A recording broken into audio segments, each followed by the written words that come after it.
Welcome to Kumbasoft DPAA tutorials. This tutorial is about conducting packet captures using DPAA. So be sure to set your video playback to high definition, and though some visual details may have changed since this video was created, the functionality will be the same.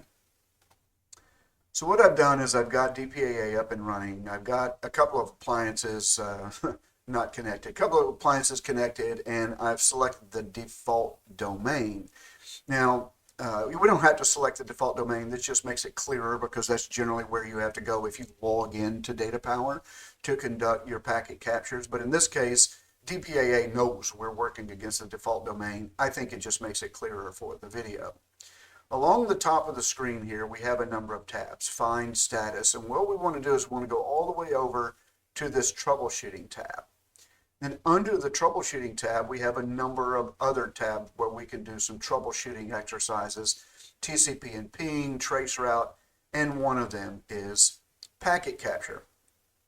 When I select the Packet Capture tab, I get a screen indicating basically what you normally see, very similar to what you see if you're logged into DataPower. The big difference here is that you're working against multiple appliances, and these appliances can be different form factors, such as physical or virtual or Kubernetes, any kind of appliance. So some of these things may not even apply to the kind of appliance you might have selected. So you need to be aware of that when you are conducting a packet capture. You first select the interface type. The default type is Ethernet, but you can select any interface type you want in order to conduct the packet capture. Now, based upon what you select here, this area of the screen would change because if I had selected VLAN interfaces or LinkAG interfaces, then this would change to that title and give me a list of VLAN or link aggregation interfaces.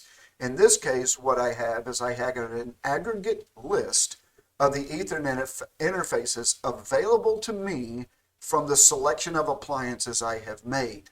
Now, what makes this a little bit difficult is that if we can only select one of these, and as you may know, if you're on, say, a virtual, which is what we're seeing here, we get a list of Ethernet interfaces aggregated across those virtual appliances, which are typically ETH0, ETH1, ETH2. Now, if they're physicals, you're typically going to get ETH10, ETH11, ETH12. So one disadvantage is you can only select one of those types. But if both of these are virtual or both of these are physical, or however many appliances you have selected of the same type, you can run that packet capture against that selected interface for the appliances you have selected. Then you have the typical selections of timed and continuous mode. In order to do this video, I'm going to drop this down to 10 seconds and we're going to do it timed. But if you did continuous, it's just like in DataPower. You have to start it and then you have to finish it. The brilliance of DPAA compared to just being even so much as logged into one DataPower appliances, much less 2, 4, 10, is the fact that if you're going continuous mode, you'll click the start button, and then after whatever period of time, you don't have to come to another screen and set all this up again. You just click the stop button. It's simple as that. Whereas in DataPower, you have to go select the Ethernet interface again, then you have to go select. You don't have to do that here. Now, if it's timed, what will happen is DPAA and DataPower obviously will stop after that period of time automatically, and DPAA times it and watches DataPower for the packet capture to complete. So we're going to do a 10-second timed. And of course, you can put in your PCAP filter, you can log the SSL key, you can do all the things you can do in DataPower. So I'm going to select the start button. And once it goes out and it tells you that it started the packet capture and gives you a status screen, you just typically just close that screen. What you're looking for is any errors here, obviously. And then after this period of time, what you see has happened is during the time I had selected the start button, it was no longer available to me. I couldn't select start twice, in other words. After 10 seconds passed, DPAA says, hey, you can do another packet capture if you want. And what it does is it lists the packet capture files it creates on every appliance you started it on. So what you see here is a list of packet captures, and it's obviously in the temporary directory. Now, typically when you're logged into multiple DataPower appliances and you want to download those, this becomes your problem, the capture PCAP file name. The DPAA does something special. What I'm going to do is I'm going to select both files here, and I'm going to click the Get Capture button. And then there's also this option here that says delete the files after download. In other words, what I'm doing is I'm downloading these PCAPs, and then I'm going to delete them from the appliance is what I've done. This kind of helps you just keep trash cleanup in control. So I'm going to select Get Capture, and DPAA goes and downloads the PCAP file. It tells you where it writes it to, and I'll show you where that happens here in a moment. And then it deletes the PCAP file that are on the appliances where you conducted that packet capture. Now, one cool thing about this screen is, let's suppose someone else went in and manually did the packet captures. You can still get the files from this screen even if you don't run a packet capture. So that's a convenience to you here as well.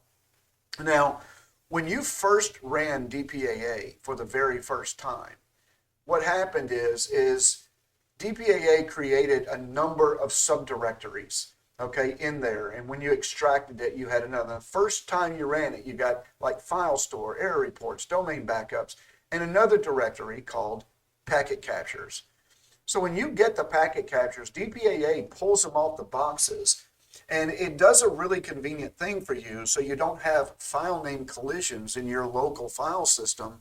It creates a directory named after each name here that you gave that name when you created this appliance, each name of each appliance that you have selected. And within that subdirectory, you've got a domain name, which is a standard file writing mechanism of DPAA. And then after the default domain, you have the packet capture. Now, if I go back and I can go to packet captures, went a little bit too far. I go to prod 2, I go here, I had the packet capture. So here's another neat thing you'll notice. There's a date and a timestamp on this capture. So therefore, if you're going through an exercise where you're having to do multiple packet captures to accomplish something, let's do it again, and I select Start, and we wait the 10 seconds. Notice I can't select Start now. After 10 seconds, we're going to be able to select Start again. Once files show up, we'll be able to grab that capture. There we go. We had the packet captures. I'm going to select both of them again. I'm going to get the capture. It downloads them.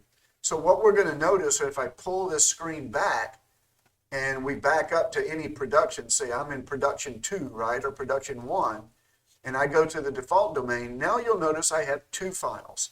One of them is capture PCAP at 7:37:39 on this date, and then the other one is 7:39:48 on this date. So what you're seeing is that you're seeing the timestamp, so you don't have to worry about file name collisions or which one was which or when did I conduct them or which one was conducted first. They're all nice and ordered and organized for you by DPAA as you capture those screens, packet captures. So that's all we have for right now for packet captures. If you have any comments or suggestions or questions, go out to www.kumbasoft.com. There you can go to the Contact Us page and ask for a license, ask for technical support, ask a question, or you can view all the other tutorials we have for the DPAA product there. There are some 100 different videos there available to you, maybe more by this time. But at the end of the day, there are a lot of videos and every tutorial is available there. So thanks for watching and have a nice day.